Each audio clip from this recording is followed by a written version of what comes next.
Good morning and welcome. Bonjour et bienvenue. I am Jean Yip, Member of Parliament for Scarborough Agincourt, and I will be your MC for today's announcement. Thank you for joining us today, especially in this drenching rain.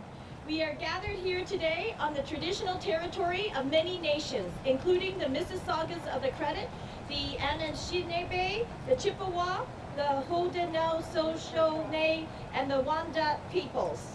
For any media joining us today, there will be a Q&A session following the speaking portion of today's announcement. You can ask your questions remotely. Simply look below the live stream you are currently watching for the teleconference line and conference ID. We have a great announcement today with a focus on how we are supporting the building of affordable, rapid housing right here in Toronto. And on that note, I would like to introduce my hardworking colleague and friend, the Honorable Ahmed Hussen, Minister of Families, Children and Social Development, and Minister responsible for the Canada Mortgage and Housing Corporation. Over to you, Minister. Thank you so much, Jean. Let me get the notes here.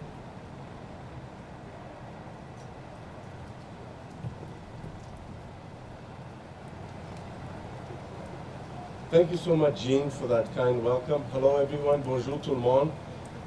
It is a pleasure to join you, Jean Yip.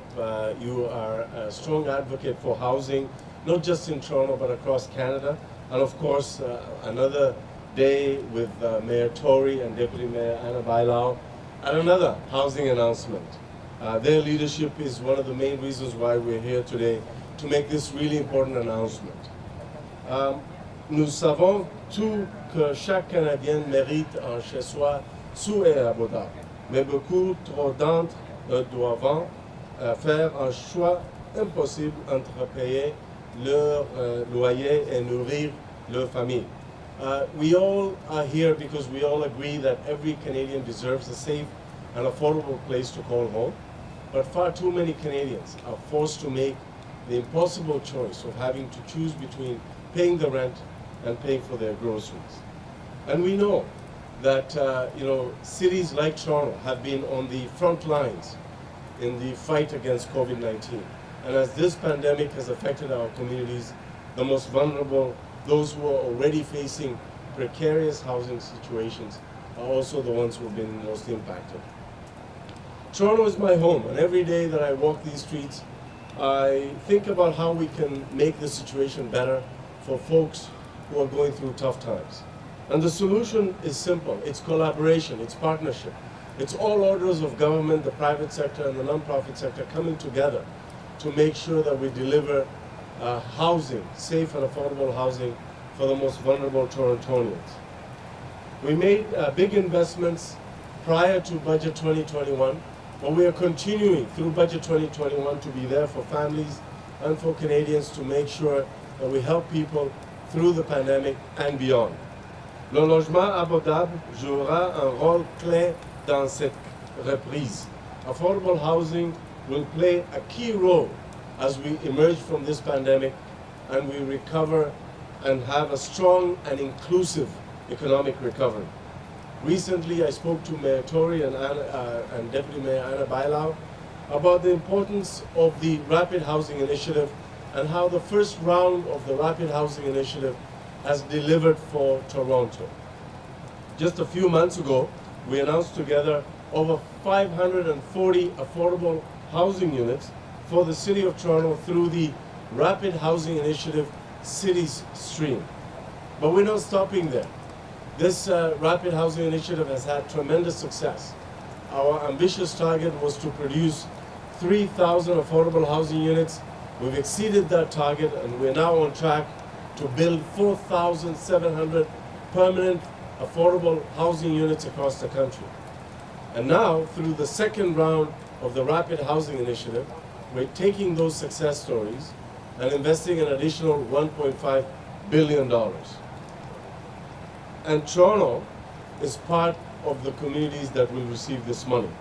So I have the pleasure today to announce an additional $132.2 million to go to the City of Toronto through the Rapid Housing Initiative Major Cities Stream to build more affordable permanent housing units for the City of Toronto and its most vulnerable residents.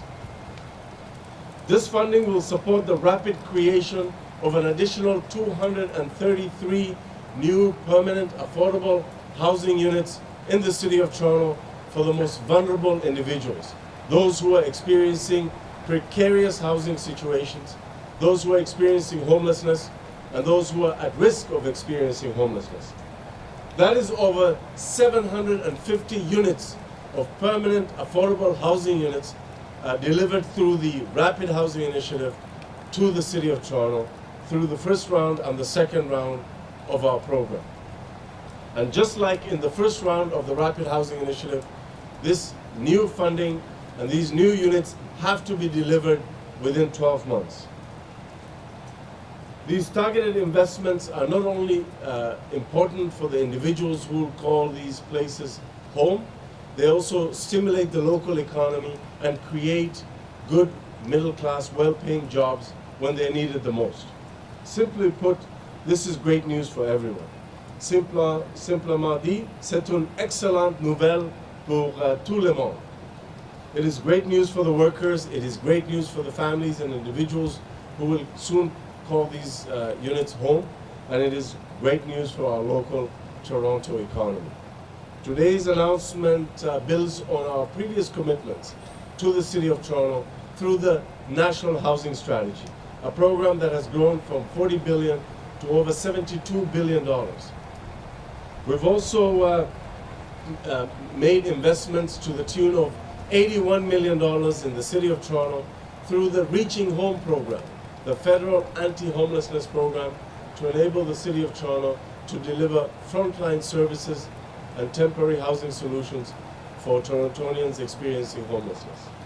Since the pandemic began, we have invested over $700 million across the country in Reaching Home, and through Budget 2021, we are investing in an additional $567 million over the next 2 years to ensure that those communities, organizations, and municipalities like Toronto have predictable and long-term funding to ensure that they're able to be there to provide services and housing solutions for those Canadians experiencing homelessness. We're also providing $45 million in a pilot program to eliminate chronic homelessness among our veterans population.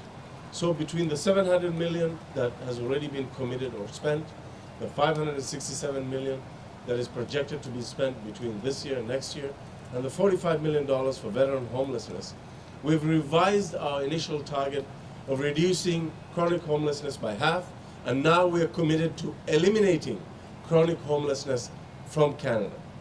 Altogether, through our National Housing Strategy, we're ensuring that we're meeting the housing needs of all Canadians in all kinds of different housing needs.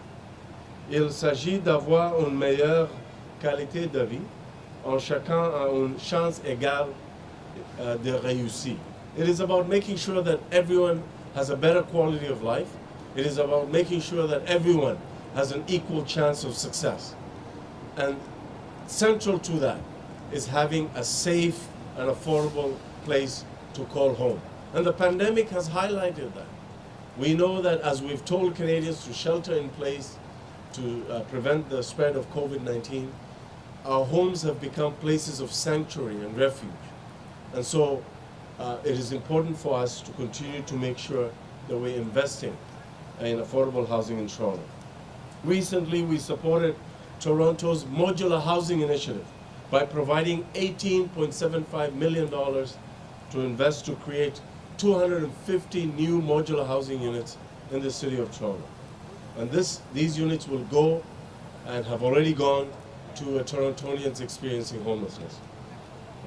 In recent years, we have invested $1.3 billion through the National Housing Co-Investment Fund to rejuvenate and repair 58,000 units of affordable housing in the City of Toronto. That is the largest federal government investment in affordable housing in any municipality in Canada. So this is not just about quantity, It's also about ensuring that those units are affordable, but also accessible and energy efficient. I know how housing matters. I grew up in social housing in Regent Park, and that place enabled me to go to university. And now, as we recover from the COVID-19 pandemic, housing matters. It matters for the well-being of Canadians. It matters as we build back better. So, merci, Monsieur le Maire, pour tout votre travail acharné. Thank you, Mayor Tory, for your hard work. Thank you, Deputy Mayor Anna Bailo, for your friendship and your collaboration and your partnership, and for educating me about the particular housing challenges in the City of Toronto. And thank you for Jean Yip for being here and for being a strong voice for Torontonians with housing needs. On that note, I want to invite you to the podium, Mayor John Tory. Merci beaucoup.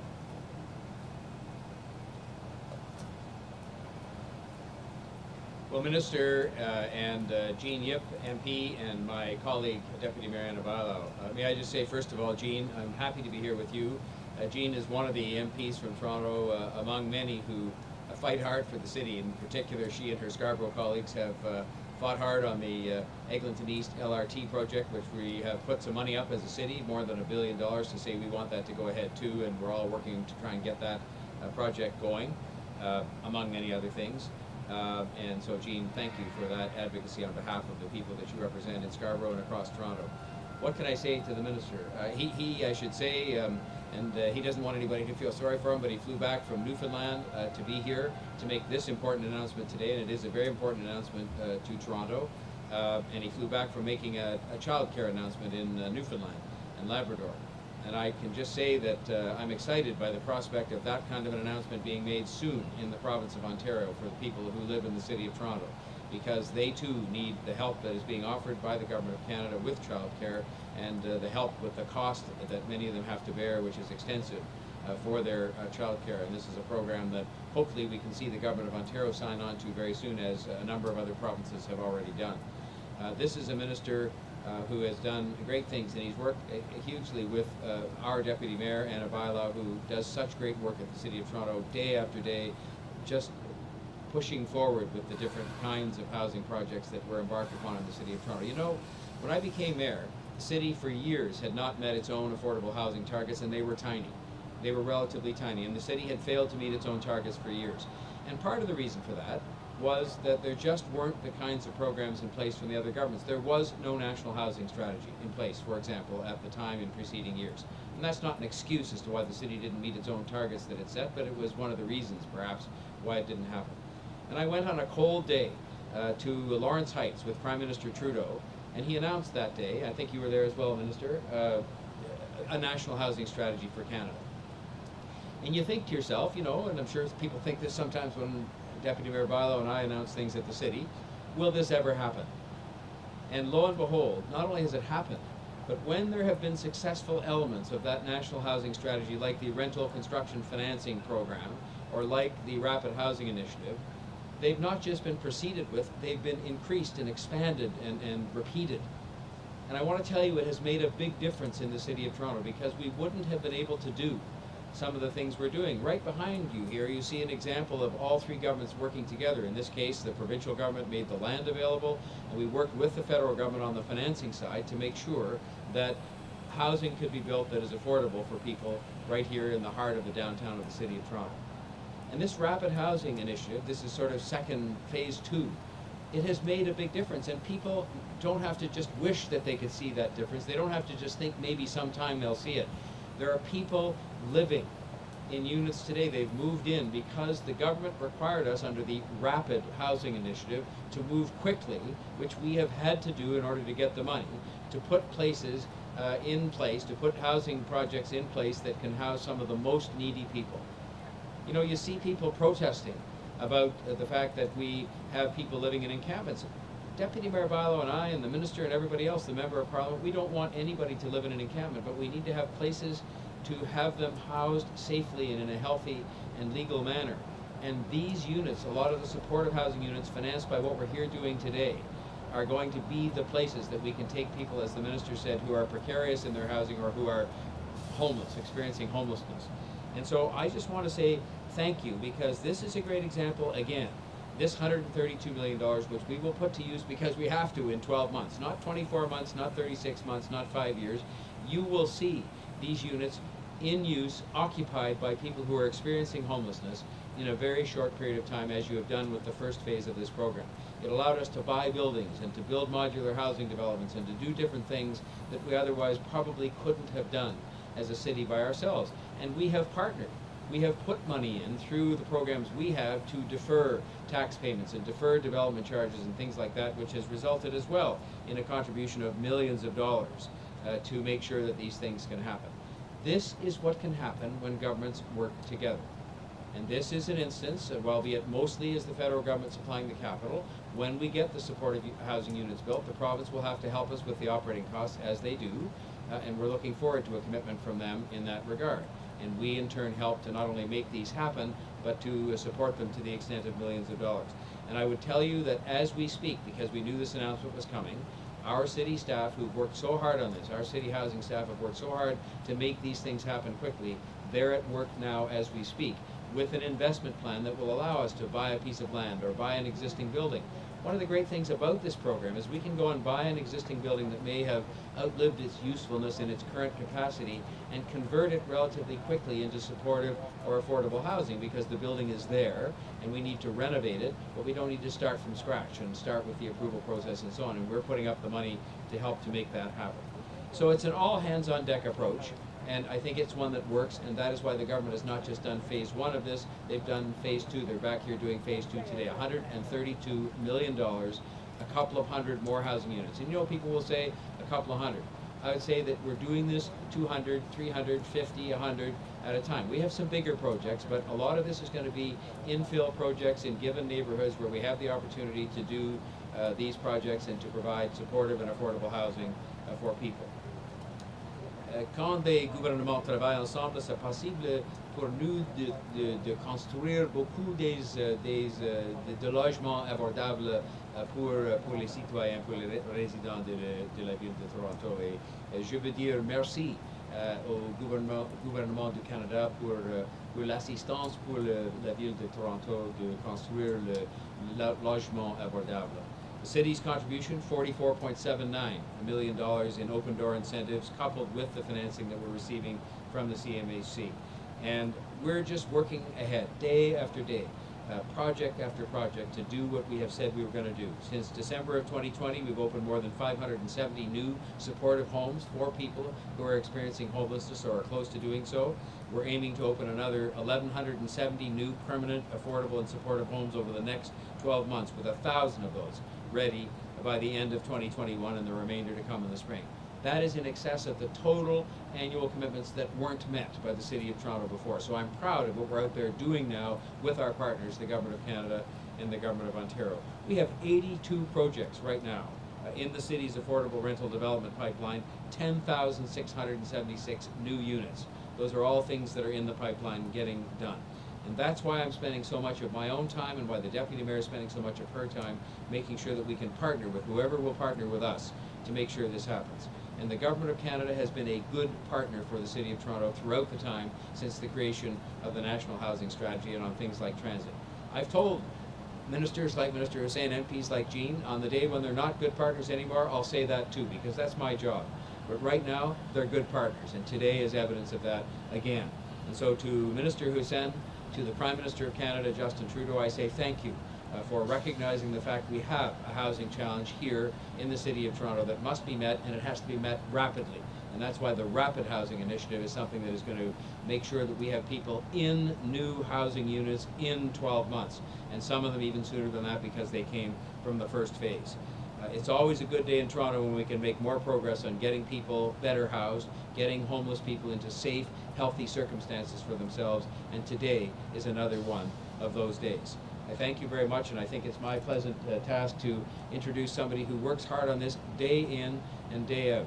And you know, we get criticism, and that's fine. That's part of a healthy democratic system. But there is nobody whose heart and whose talents and whose skills and whose energy are put into the housing file more than our Deputy Mayor, Anna Bailão, and I'm very proud to give her an opportunity to say a few words on this very happy day. Anna? Thank you so much, Mayor. It gives me a great pleasure to be here, to be able to thank Minister Hussen MP Yip once again. I think Minister Hussen and the Mayor have been at WebEx Zoom calls quite frequently lately, and that's a sign of what is being done on the ground as well. But it gives me a great pleasure to be able to once again thank the Government of Canada and thank Minister Hussen for the partnership, the cooperation, and the recognition that we need to do not only more, but also more rapidly and sometimes a bit different. When we were all sent home in March of 2020 for the pandemic, it was 3 months after we had approved a 10-year housing plan in the City of Toronto that committed to partner with other governments to invest over $24 billion and helping over 340,000 people in the City of Toronto. We committed to create 40,000 units, and 18,000 of those would be supportive. 3 months after the city was hit with the pandemic, and very quickly we pivoted to speak with our stakeholders, with our nonprofit partners, with Torontonians, and we started advocating to the federal government and to the provincial government to do more and do it more quickly. We certainly were ready to do it. We proved it. We came to the table and said we're going to accelerate our modular home. The federal government stepped up. And the federal government started the rapid housing program, like the minister said. The first phase created close to 500 units right here in the City of Toronto. Once again, the minister is expanding that program because once again, we recognize that we need to keep doing more and we need to keep doing things differently. And that's what we're announcing here today. We're producing homes with supports for those experiencing homelessness. And we're doing it even quicker than the plan that we had anticipated and that we approved at the end of 2019, because we know that the pandemic's just shown us that the issue is bigger than ever. But we're ready to meet that challenge, and I want to take the opportunity to thank our staff at the city as well. And Abby Bond is here from the Housing Secretary. Abby, thank you, because the staff has been moving at the speed of light, identifying lands, identifying projects to support. Like the mayor said, we have 82 projects in the pipeline with over 10,000 units. We have 17 Housing Now sites. We have created homes that were started construction in June, and by December, the Housing Secretariat and Shelter Supportive Housing were opening the doors with our nonprofit partners to welcome people that have experienced homelessness into their homes. So it is with great pleasure and great gratitude that I thank the Government of Canada for once again supporting us to ensure that another 233 people at least will have a home in a few months.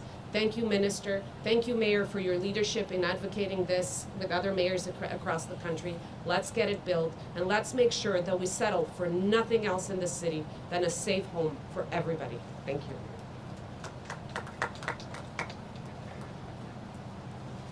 Thank you, Deputy Mayor Belayo. That concludes the speaking portion of this event. I would now like to invite any questions from members of the media. All right, we'll turn it over to the phone lines for any questions. A reminder, it's one question and one follow-up. Ladies and gentlemen on the phone, as a reminder, should you have any questions, please press *1. Your first question comes from Linda Ward with CBC. Please go ahead. Hi there. I'm just wondering if you can give me some examples of some of the applications under the Rapid Housing Initiative that will be considered here, some that may have applied before but were as yet unfunded, where these new units may be built, what will be used in terms of land or existing buildings. Well, Deputy Mayor Bilo may wish to expand on this, but I will just tell you the very same city staff led by Abby Bond and our people at Create TO did a fabulous job when phase 1 of the Rapid Housing Initiative came about to identify a long list of sites and buildings that were eligible, because we're allowed to buy existing buildings, buy hotels, and we're allowed to identify pieces of land that could be used for this rapid housing as long as we meet the timetable to actually get the housing on it. We had a list that qualified for the first phase, and some of those projects are underway now. In fact, they have to be underway because they have to be delivered upon. And we had obviously a lot of other sites and buildings and pieces of land that made it to the first list but didn't make it to the first tranche of funding. And so we're now going to move to refine that further. We know the timetable we're operating under, and that's a huge factor in all of this, which is that we have to know that the pieces of land or buildings we've identified could be purchased and allocated and put into the stream for actual housing to have people residing in it by 12 months from now. And so I will just say to you that, and if you look now at some of the projects that people are living in or about to live in across the city, we will be complying with the timetable because we had no choice. We were frankly, fearful of losing the money because that's the way the program worked. And so we've worked to have people housed, in some cases through modular construction, but in most cases through the purchase of existing buildings. There's one on Spadina, I think around Dundas. There's another one on Yonge Street, a very significant building that has hundreds of units in it that we have to do some renovation on, but it was previously a seniors housing building, and so the renovations aren't as extensive as one might think. But there's a good example of a couple of projects that we have acquired with this money. We're putting our money in, we're helping with the renovations, and people will be living in those before very long. Do you want to add anything? The only thing I'll add is everything will be submitted by the end of the summer to CMHC, and so there's a mix of purchases and modulars that we're looking at, and again, taking into consideration what can be produced in 12 months, and obviously a good business case to support that. So that will be submitted to CMHC very shortly.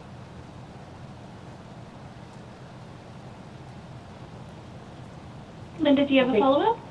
Yeah, thank you for that. I just wanted to ask the Mayor about another initiative being announced today, the left turn calming pilot, rubber speed bumps at 8 intersections in the city. Can you just explain what this is and why these are necessary? We are committed to the Vision Zero that says we want to have zero deaths and serious injuries because of collisions between cars and pedestrians and cyclists. And 18% of the fatalities that happen in intersections as a result of collisions between pedestrians and cars involve people making left turns. And if you think about it, that's because the drivers are often focused on the traffic that is coming at them. They're focused on making the turn, sometimes cut a corner, or will do it more quickly than they should. And that often will put a pedestrian at risk who happens to be in the intersection crossing the street. By putting these rubber bumps in that kind of direct the nature of the turn that the driver is making, and to some extent control the speed at which that turn is made because of the angle, it slows things down, it makes things more careful and deliberate, and that will help to keep people safe and to save lives, and it won't interfere with people making left turns. It will just cause them to be made on a more careful basis, and these are the kinds of things that Vision Zero is meant to do. We're going to try these at 8 different intersections where the numbers show us there have been a higher number of collisions and fatalities, and see the difference it makes, and then look at expanding it across the city.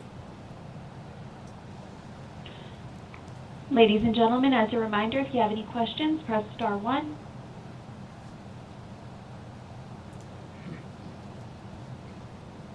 There are no further questions. Thank you. I would now ask that the speakers join me to take a picture of today's announcements.